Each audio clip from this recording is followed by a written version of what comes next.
¿Qué es lo que convierte a Kairo, la película del año 2001 del cineasta japonés Kiyoshi Kurosawa, en la obra maestra definitiva del terror japonés y una de las mejores cintas del género de la historia del cine?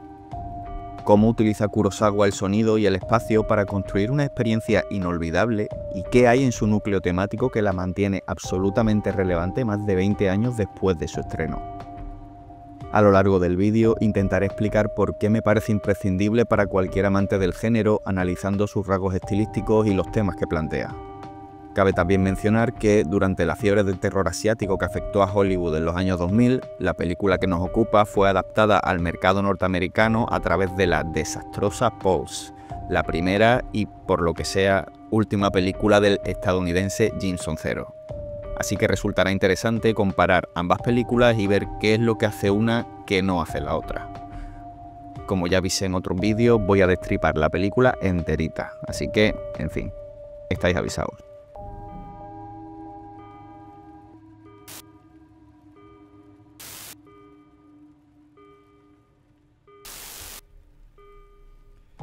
Es bastante probable que uno de los principales motivos por los que el cine de terror haya sido tan denostado en las últimas décadas sea su tendencia a confundir miedo con susto.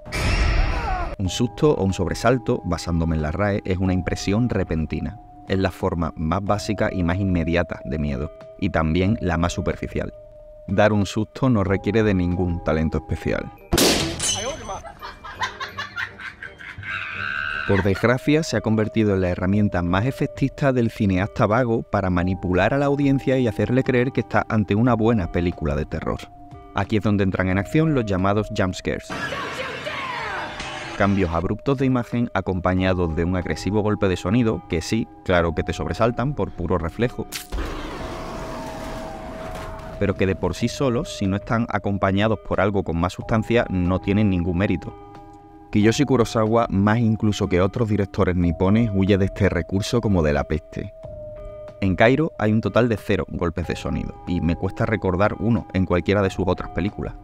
En Cure no hay ninguno, en Lost tampoco, en la interesantísima Creepy tampoco, y en Retribution hay un momento que se acerca al concepto de jumpscare, pero es uno en toda la película y además al utilizarse con tanta moderación y en el momento justo, es tremendamente efectivo. Es ese desdén por el truco fácil lo que invita a examinar cómo Kurosawa utiliza la superficie sonora para construir su tesis cinematográfica.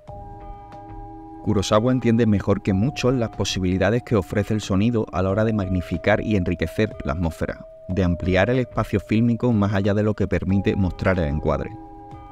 En Kairo, en los créditos iniciales, oímos esto,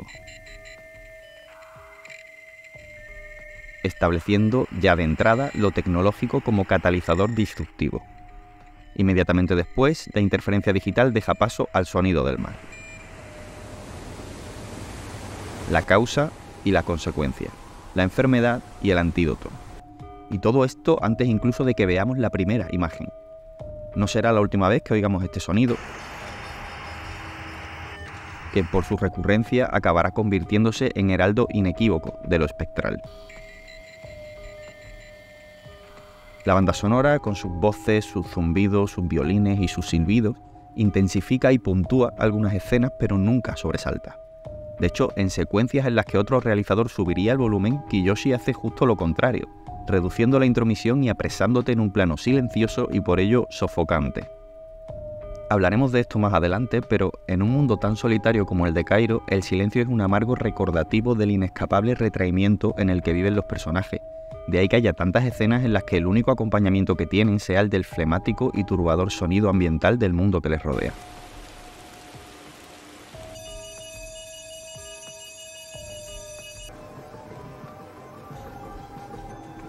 El minimalismo sónico culmina en esta escena, en la que, cuando el espectador se prepara para el sobresalto, la película toma el camino opuesto y enmudece por completo, desproveyéndose de todo ruido y dando paso al susurro más escalofriante jamás pronunciado.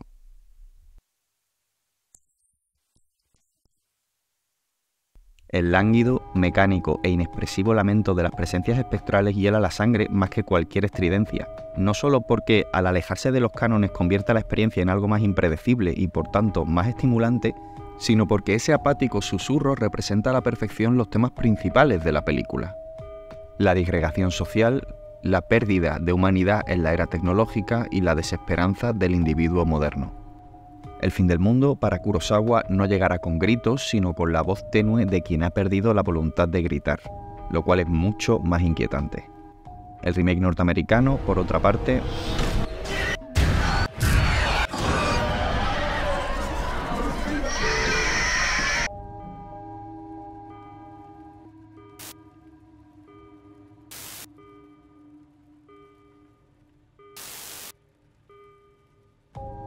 uno de los rasgos formales más definitorios del cine de Kurosawa, especialmente cuando opera bajo las reglas del thriller y del terror, es el uso de la toma larga. En ninguno de sus trabajos es tan evidente este recurso como en Cure, donde son varios los planos que superan los 2 minutos y un par de ellos se extienden durante más de 5, que es una auténtica barbaridad en un género que habitualmente es tan dependiente de los trucos de montaje. En Kairo no se llega a tanto, pero aún así son varios los planos que superan holgadamente el minuto. En ellos la cámara se queda quieta, se mueve para conformar una nueva composición o panea para seguir a los actores, a veces anticipando sus movimientos como si estuvieran tan adormecidos y programados que su rumbo fuera previsible a ojos de la lente, que tiende por lo general a mantenerse distante. Gracias a la inteligente coreografía, los actores, como si de los puntos del juego del alumno de Haruo se trataran, se desplazan por todo el escenario sin apenas detenerse, su direccionalidad enfatizando la profundidad de campo, acercándose y alejándose casi como si tirara de ellos una fuerza gravitacional, no del todo separados pero incapaces de permanecer juntos. Y estas relaciones espaciales, que son bastante significativas, resultan mucho más apreciables gracias a la voluntad del director de mantener el plano. Además, de esta forma, las escenas se desarrollan en tiempo real, lo que consigue generar una cadencia espontánea y errante que se asemeja mucho más a la nuestra que los tempos rigurosamente planificados más típicos de la ficción, lo que concede a la película una aura naturalista que hace que el horror se sienta mucho más cercano. Al suprimir el corte, Kurosawa se deshace del artificio. Si la cámara no nos ofrece el alivio de cortar, los límites entre realidad y ficción se difuminan y es cuando aparece el verdadero terror, el palpable, el que se abre paso a través de lo auténtico y de lo cotidiano.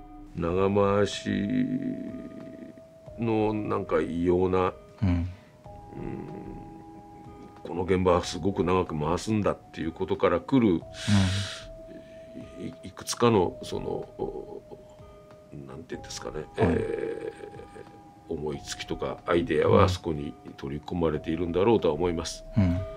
Por el contrario, si examinamos unos segundos la planificación del remake, vemos que es prácticamente inexistente, que la cámara se mueve porque sí, se coloca sin ningún criterio en cualquier sitio, sin un objetivo claro y sobre todo, que es incapaz de mantenerse rodando durante más de 7 u 8 segundos sin cortar a la siguiente imagen. Es que en serio, ¿qué coño es este plano? ¿A dónde está apuntando la cámara? O sea que todo mal. Volvamos a Kairo. Favorecido por este uso de la toma larga y por la recurrencia de los planos enteros, el espacio físico que habitan los personajes toma un protagonismo evidente. No soy el primero ni seré el último en pensar en Antonioni como referente inmediato en el cine del japonés, y la razón es más que obvia. Kurosawa siempre ha sentido una especial afinidad por el entorno y ha tendido a utilizar la arquitectura y la escenografía como manifestación tectónica del estado emocional de sus protagonistas, y en Kairo hace lo mismo, abandonando a sus personajes en una Tokio moderna y deshumanizada de escenarios grises y desaturados, invadida por la tecnología e inundada por el peso insoportable del vacío. Como buen japonés, Kurosawa maneja con maestría los cuadros dentro de cuadros y la rigidez geométrica de las líneas verticales, aprovechando ambos recursos para retratar el aislamiento y la desunión de unos individuos atrapados en un estado de angustia permanente. Angustia que se acentúa con la incorporación de planos rodados a través de barrotes, cortinas y ventanas, todos elementos que obstaculizan la visión y encierran aún más a los personajes, además de generar una sensación subyacente de peligro, de que los personajes están siendo vigilados por una fuerza que está más allá de su control. Hay multitud de buenas composiciones a lo largo del metraje, pero es una película hostil, deliberadamente antiestética, plagada de fotogramas potencialmente atractivos, pero a los que parece que se les ha extraído toda la alegría. El invernadero en el que trabaja Michi simboliza esta atonía generalizada, un entorno en el que la vitalidad de lo natural ha sido controlada, domesticada y sistematizada hasta perder cualquier cualidad orgánica. A esto también contribuye evidentemente la iluminación de la película. Cairo está inundada de sombras, y su carácter tenebrista, además de cumplir la evidente función tonal de enmarcar la propuesta en un código cinematográfico muy concreto, en este caso el del cine de terror, sirve como artilugio temático. Por un lado, utilizando el espacio negativo del plano como representación visual de la negrura que rodea a los personajes, y por otro como materialización de lo insondable, una forma de representar, en definitiva, lo que no se conoce. Este uso de la oscuridad y esta prominencia de lo oculto nos llevan directamente al tercer espacio.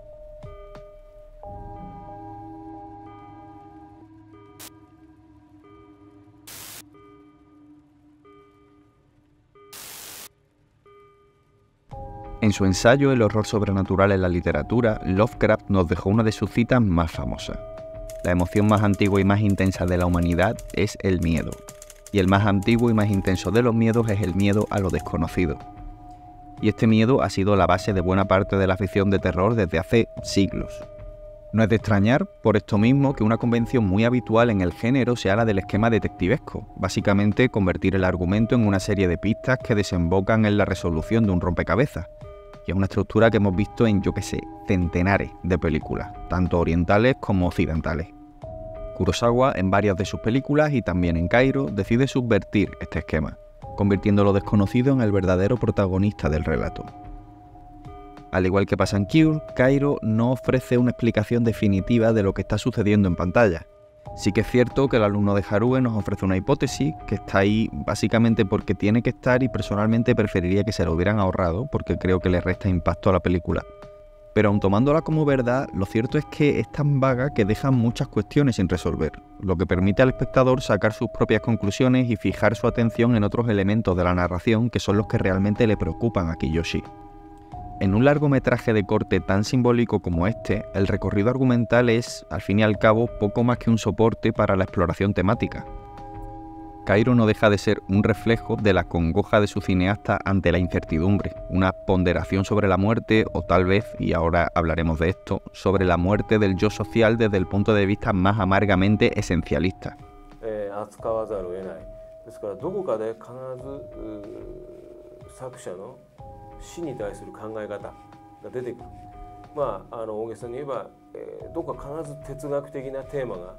La muerte, la mayor de las desconocidas, no ofrece réplicas satisfactorias.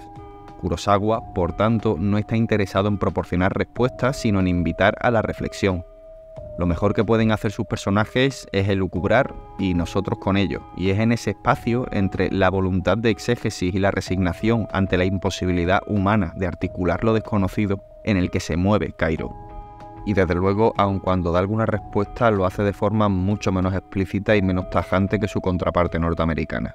We found frequencies that we didn't even know existed, and they came through. They came through the computer. It's burning through every firewall, it's frying every circuit. Must have blocked part of the spectrum that they needed for transmission, so we could keep them out of a room. En fin, sigamos.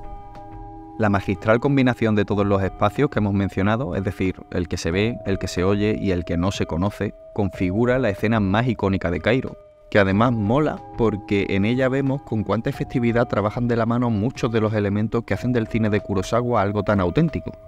La alternancia del silencio y el sonido,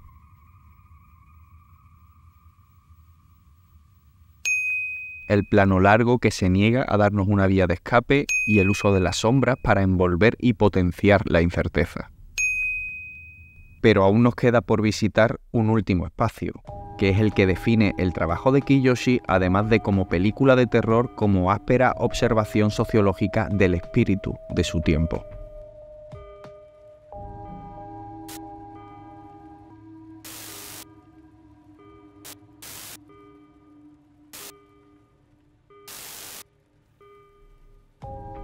Para entender mejor la intencionalidad de Cairo sirve conocer el contexto en el que se escribió. Los 90 han pasado a la historia como la década perdida de Japón, una época bastante jodida que afectó especialmente a la juventud japonesa, que acabó sumida en una crisis económica muy chunga que provocó un aumento considerable del desempleo. Al mismo tiempo que las expectativas de futuro se disipaban, la delincuencia juvenil se multiplicó exponencialmente. Esta ola de violencia y angustia adolescente serviría como fertilizante para numerosos directores como Takashi Miike en Crow's Zero, Takeshi Kitano en Kids Return o Kinji Fukasaku en la famosísima Battle Royale. que pusieron el foco en la agresividad física que surgió como resultado de la entropía social que poseyó al país. Pero hubo otra consecuencia mucho más demoledora. Hay que tener en cuenta que si antes hablábamos de lo desconocido, pocas cosas lo eran más en los años 90 que el aún inexplorado mundo digital de Internet, todavía en proceso de desarrollo e infinitamente más rudimentario que el actual, pero que ya en esta época se erigió como refugio para los inadaptados, que se entregaron y depositaron la poca esperanza que les quedaba en este nuevo sistema de comunicación. Un sistema que, a pesar de las promesas, resultó infructuoso, y lo único que consiguió fue, tal y como dice Harué,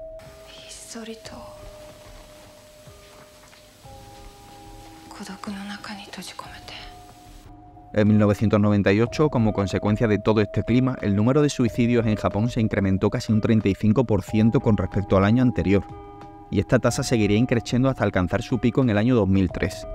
No es casualidad que en el año 2001, en medio de este torbellino, se estrenaran en Japón 3 trabajos que, aunque trabajando con géneros y tonos muy distintos, exploran esta sombría atmósfera social. La brillantísima Todo sobre Lily de Shinji Iwai, de la cual no descarto hacer un vídeo un día de esto. La más sangrienta y también más irregular, El Club del Suicidio de Sion Sono, quien unos años más tarde dirigió una precuela/secuela profundizando aún más en las mismas ideas y, bueno, evidentemente, Kairo. Conociendo estos antecedentes, el manifiesto de Kurosawa se hace mucho más evidente, si es que no lo era ya. Kairo nos presenta básicamente una sociedad al borde del apocalipsis. Una sociedad que ha perdido la capacidad de crear conexiones sensibles y que, escondiéndose en la asepsia binomial del mundo digital, se deja consumir por la nada, renunciando en el camino a su propia humanidad y dando la espalda a lo orgánico, estableciendo una clara relación de causa y efecto entre la alienación colectiva desencadenada por el uso de Internet y la depresión individual. Juntos en la tristeza, pero indescriptiblemente solos. Por eso es tan apropiado que Kairo dure 115 minutos y Michi y Kawashima, los dos protagonistas, no se crucen hasta el minuto 91. Tremendamente interesante por reveladora es la breve conversación entre Michi y su jefe. Primero, por la planificación. Partimos de Michi observando cómo Yabe se marcha del invernadero. Asumimos que Michi está sola, pero un paneo nos muestra que el jefe estuvo en la azotea todo el tiempo. Tal vez Michi física, literalmente, estuviera acompañada, pero emocionalmente la sensación es muy distinta. Tras esto, comparten plano, pero el blocking de Kurosawa les obliga a mantenerse separados. Finalmente, otro paneo vuelve a apartar a Michi mientras su jefe pronuncia una pertinente reflexión.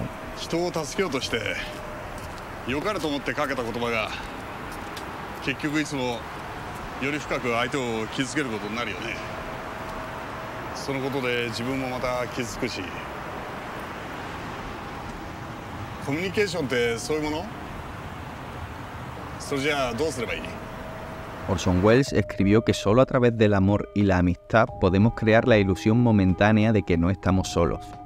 En el mundo de Kairo ni eso queda. Hasta la comunicación entre amigos se ha quebrado.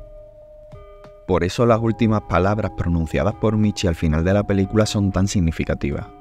Tal vez una proyección del propio Kurosawa confiando en la existencia de un remedio a la tristeza.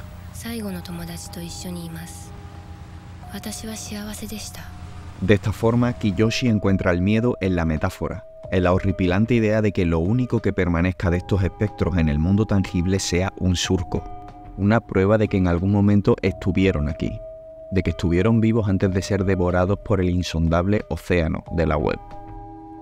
Podríamos, por lo tanto, interpretar las habitaciones prohibidas como espacios digitales y a los fantasmas que las pueblan como avatares de lo real, como la revelación final que conciencia a los personajes de su propio estado de deshumanización, lo que como consecuencia provoca una aflicción inconsolable e incompatible con la vida.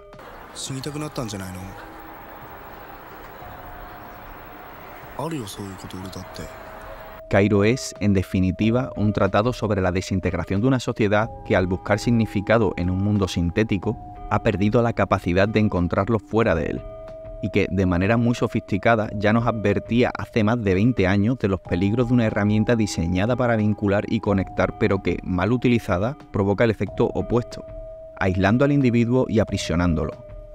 Sobra decir que el remake norteamericano ignora por completo todo este subtexto y tampoco es que lo sustituya por nada que fuera pertinente en el clima norteamericano de mediados de los 2000, pero lo que resulta verdaderamente fascinante es que con la enorme cantidad de trabajos que han surgido en los últimos años sobre los peligros de Internet, Kairo haya conseguido mantener intacta toda su vigencia. Probablemente porque Kiyoshi no está buscando necesariamente atacar los avances tecnológicos. Internet en este universo no es el único culpable del colapso social, sino un simple conducto que libera y expone un malestar que ya estaba presente, escondido bajo la máscara de una colectividad cada vez menos colectiva. Más que un sermón, Kairo fue pionera en explorar un estado de ánimo que se siente más real con cada año que pasa. Y eso es en esencia el terror, tal y como lo entiende el japonés. La expresión de un desasosiego existencial, la asfixia y la indefensión ante lo ineludible.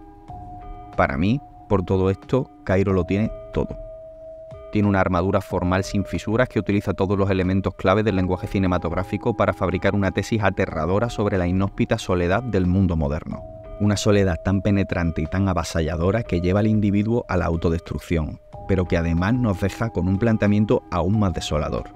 La posibilidad de que tras la muerte sigamos siendo incapaces de librarnos de ella. ¿Y tú? ¿Quieres conocer a un fantasma? Pues según Kurosawa, lo único que tienes que hacer es iniciar sesión. Gracias por escuchar hasta el final.